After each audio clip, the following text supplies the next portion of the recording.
Assalamualaikum warahmatullahi wabarakatuh. Di sini saya berserta teman saya Nur Muhammad Rois dan saya Nurul Hidayah akan mempresentasikan tentang completing the outline, creating the introduction and the conclusion. Salah satu alasan untuk fokus pada pendahuluan dan kesimpulan pidato ini adalah apa yang disebut dengan psikolog sebagai efek kebaruan utama. Kita lebih cenderung mengingat item pertama dan terakhir disampaikan secara lisan dalam rangkaian daripada item diantaranya.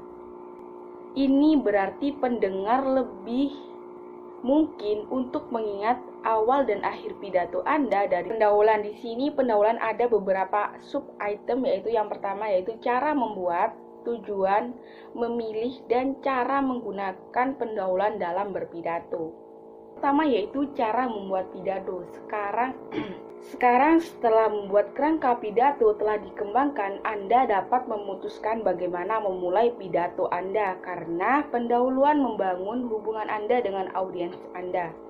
Anda akan ingin mengembangkan dua atau tiga perkenalan yang berbeda dan kemudian memilih salah satu yang tampaknya paling baik untuk audiens khusus ini. Meskipun pengantar Anda mungkin sangat singkat, itu harus menarik perhatian audiens dan memotivasi mereka untuk mendengarkan semua apa yang Anda katakan. Tujuan pendahuluan sendiri yaitu pengenalan yang efektif memiliki 3 tujuan utama, yaitu untuk mendapatkan perhatian audiens, membangun relevansi pendengar, dan mengisi dan mengidentifikasi pernyataan tesis Anda atau tujuan pidato dan poin utama. Selain itu, perkenalan yang efektif dapat membuat Anda memulai membangun kredibilitas pembicara dan menciptakan ikatan niat baik antara Anda dan juga audiens.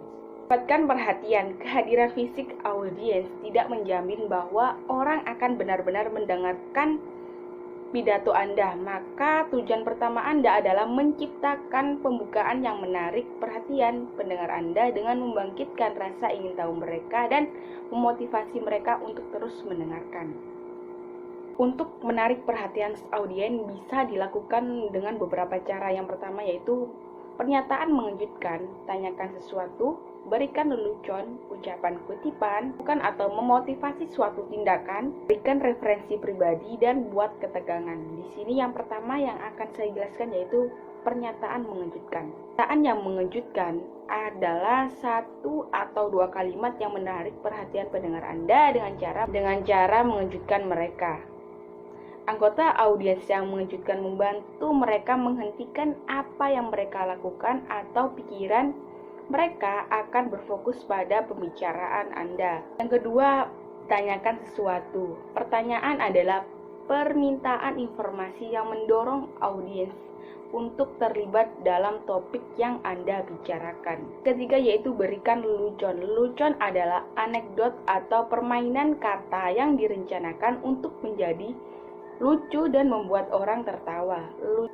Lelucon dapat digunakan untuk menarik perhatian audiens supaya audiens bisa fokus dan mendengarkan apa yang Anda bicarakan. Yang keempat yaitu berikan referensi pribadi. Referensi pribadi adalah cerita singkat tentang suatu yang terjadi pada Anda atau situasi hipotetis yang dapat dibayangkan oleh pendengar. Selain itu, mendapatkan perhatian referensi pribadi dapat sangat efektif untuk melibatkan pendengar sebagai peserta aktif. Yang kelima yaitu ucapan kutipan. Kutipan adalah komentar yang dibuat oleh dan dikaitkan dengan orang lain selain pembicara. Kutipan yang jelas atau mengunggah pikiran dapat menjadi sumber perhatian yang sangat baik selama itu berhubungan dengan topik Anda. Meskipun mengutip orang terkenal adalah hal yang umum, kutipan yang baik dari sumber manapun dapat membuat Anda tertarik pada topik Anda. Yang keenam yaitu melakukan atau memotivasi suatu tindakan. Anda dapat memperkenalkan topik Anda dan mendapatkan perhatian melalui suatu tindakan. Tindakan untuk menarik perhatian sendiri yang direncanakan untuk menyoroti topik atau tujuan pidato Anda. Yang ketujuh atau yang terakhir yaitu membuat ketegangan. Saat Anda membuat ketegangan, Anda mengucapkan kata-kata yang menarik perhatian audiens sehingga apa yang dijelaskan menghasilkan ketidakpastian atau misteri selama beberapa kalimat pertama dan menggairahkan penonton. Selanjutnya yaitu tujuan tambahan untuk pendahuluan jika memiliki waktu dalam berpidato. Yang pertama yaitu bangun kredibilitas Anda, dan kedua yaitu buat ikatan niat baik. Bangun kredibilitas Anda. Jika seseorang belum secara resmi memperkenalkan Anda sebelum Anda berbicara, audiens akan bertanya-tanya siapa Anda dan mengapa mereka harus memperhatikan apa yang akan Anda bicarakan. Jadi, tujuan lain dari pengenalan adalah untuk memulai membangun kredibilitas Anda. Buat ikatan niat baik. Dalam beberapa kata pertama Anda mengetahui bagaimana perasaan audiens tentang Anda sebagai pribadi. Jika Anda antusias, hangat, dan ramah, serta memberi kesan bahwa apa yang akan Anda bicarakan adalah kepentingan terbaik audiens, itu akan membuat mereka merasa lebih nyaman dan bisa menghabiskan waktu mendengarkan Anda. Memilih dan menguraikan pendahuluan. Pendahuluan tidak akan membuat pidato Anda sukses secara instan, tetapi dapat membuat audiens memilih dan mendengarkan Anda dan memilih untuk fokus pada topik yang akan Anda bicarakan. Karena pendahuluan sangat penting dalam membangun hubungan Anda dengan audiens Anda sendiri. Baik, terima kasih waktunya untuk Mbak Nurul. Kita lanjut ke pembahasan selanjutnya, yakni mengenai kesimpulan. Nah, di sini kita akan membahas membuat kesimpulan, bagian dari kesimpulan, memilih dan menguraikan kesimpulan. Sebelum kita lanjut ke pembahasan, ini ada sebuah quotes dari Shakespeare yang mengatakan bahwa semua baik-baik saja itu berakhir dengan baik-baik saja, yang artinya permulaan yang baik harus diakhiri dengan penutupan yang baik pula. Nah, karena kesimpulan yang kuat dapat meningkatkan dampak pidato yang baik. Kemudian lanjut ke slide selanjutnya. Meskipun kesimpulan akan menjadi bagian pidato yang relatif singkat, paling lebih 5% dari keseluruhan isi pidato, penting dicatat bahwa kesimpulan harus direncanakan dengan cermat. Nah, di sini ada dua tujuan penutupan pidato. Yang pertama adalah meninjau ide-ide kunci pidato sehingga audiens mengingat apa yang Anda katakan. Kemudian yang kedua adalah untuk memberikan rasa penutupan yang membuat audiens memiliki kesan yang jelas sehingga mereka akan memahami pentingnya apa yang Anda katakan atau yang Anda bujuk di dalam argumen Anda. Kemudian lanjut ke slide selanjutnya, bagian dari kesimpulan. Nah, setiap kesimpulan harus mencangkup ringkasan tujuan pidato dan poin utama serta penentu pertanyaan akhir yang membantu Anda mengarahkan kepada poin utama. Nah, di sini ada dua bagian kesimpulan dari pidato. Yang pertama adalah ringkasan, sebagaimana saya jelaskan tadi. Dan di sini baik pidato informatif maupun persuasif harus memiliki ringkasan yang efektif. Kenapa? Karena ringkasan yang efektif ini berisi tentang tujuan pidato Anda dan poin utama pidato Anda. Bagian kesimpulan yang kedua adalah hal yang menentukan. Nah, hal yang menentukan di sini di dalam buku disebut dengan istilah clincher atau hal yang menentukan. Nah, apa itu? Di sini adalah pernyataan satu atau dua kalimat yang memberikan kesan yang menunjukkan pentingnya pidato Anda dengan cara yang mudah diingat. Nah, di sini ada dua strategi yang digunakan untuk menentukan clincher tersebut. Yang pertama adalah perumpamaan yang jelas dan yang kedua adalah seruan untuk bertindak. Nah, kita jelaskan yang pertama dulu. Apa itu perumpamaan yang jelas? Nah, perumpamaan yang jelas di sini kita dapat menggunakan salah satu cara untuk menarik perhatian audiens sebagaimana dijelaskan dalam bab pendahuluan. Nah, di situ ada 6 atau 7 cara. Kemudian yang kedua adalah seruan untuk bertindak. Nah, di sini berdasarkan sifat, seruan paling relevan untuk pidato persuasif, terutama ketika tujuannya adalah untuk memotivasi audien bertindak. Nah, kita lanjut ke slide selanjutnya. Memilih dan menguraikan kesimpulan. Nah, di sini untuk menentukan bagaimana Anda akan menyimpulkan sebuah pidato, maka Anda harus membuat 2 atau 3 kesimpulan, kemudian pilih salah satu sebagaimana langkah yang dijelaskan untuk membuat pendahuluan. Kenapa? Karena nanti agar kita bisa membandingkan mana kesimpulan yang paling cocok untuk audiens kita. Kemudian kita lanjut ke pembahasan selanjutnya, yakni melengkapi outline. Nah, di sini untuk melengkapi kerangka perlu menyusun daftar bahan sumber yang akan digunakan dalam menyusun pidato, membuat judul jika diperlukan, dan meninjau teks pidato untuk memastikan bahwa kerangka tersebut sesuai dengan struktur yang logis. Pembahasan yang pertama adalah daftar sumber informasi. Pendakwa harus menyiapkan daftar sumber yang akan digunakan dalam pidato, terlepas dari berapa lama durasi pidato, baik singkat maupun panjang durasinya. Nah, di sini yang perlu digarisbawahi adalah bentuk benar berbeda menurut disiplin profesional dan akademis.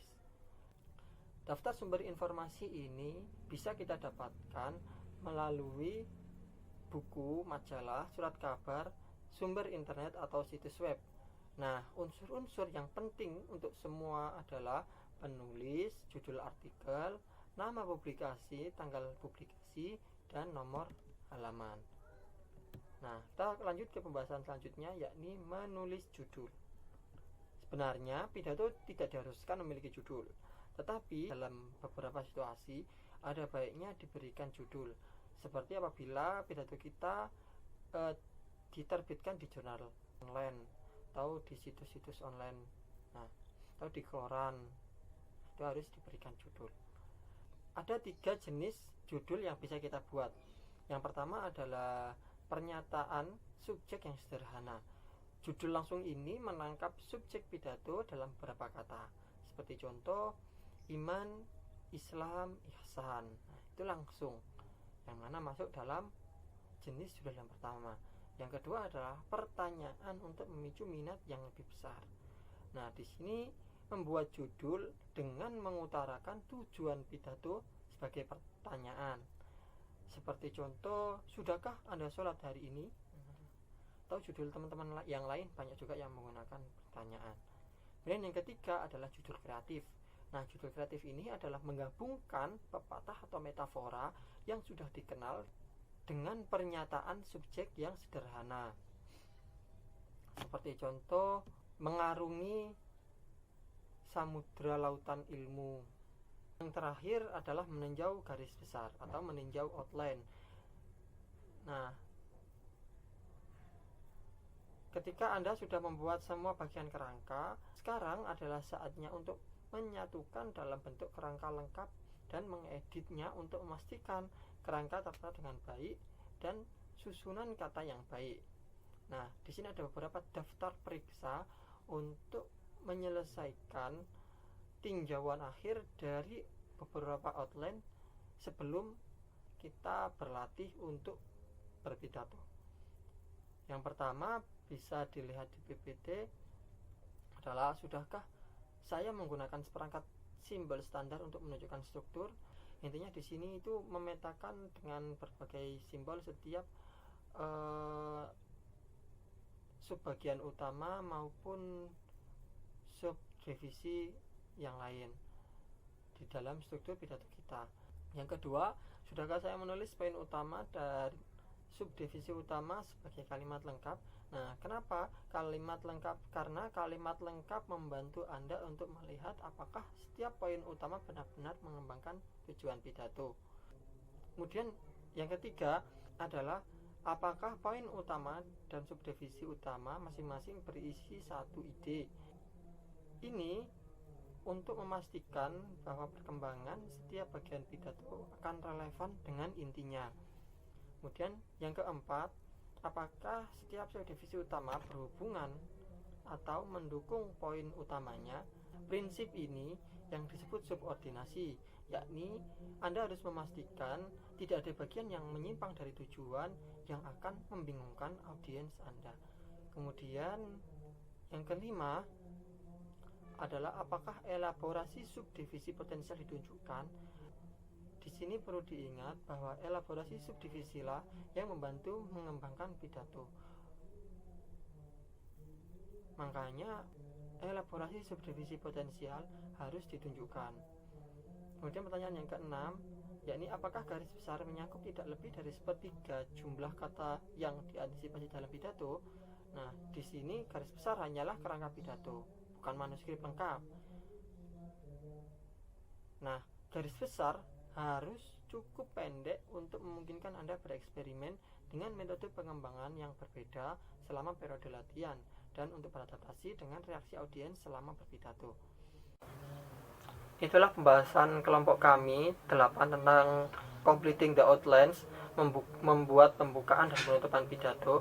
Saya Nur Muhammad Rois dan Nurul Hidayah. Apabila ada salah, mohon maaf yang sebesar-besarnya. Wallahul muwaffiq ila aqwamit thoriq. Wassalamualaikum warahmatullahi wabarakatuh.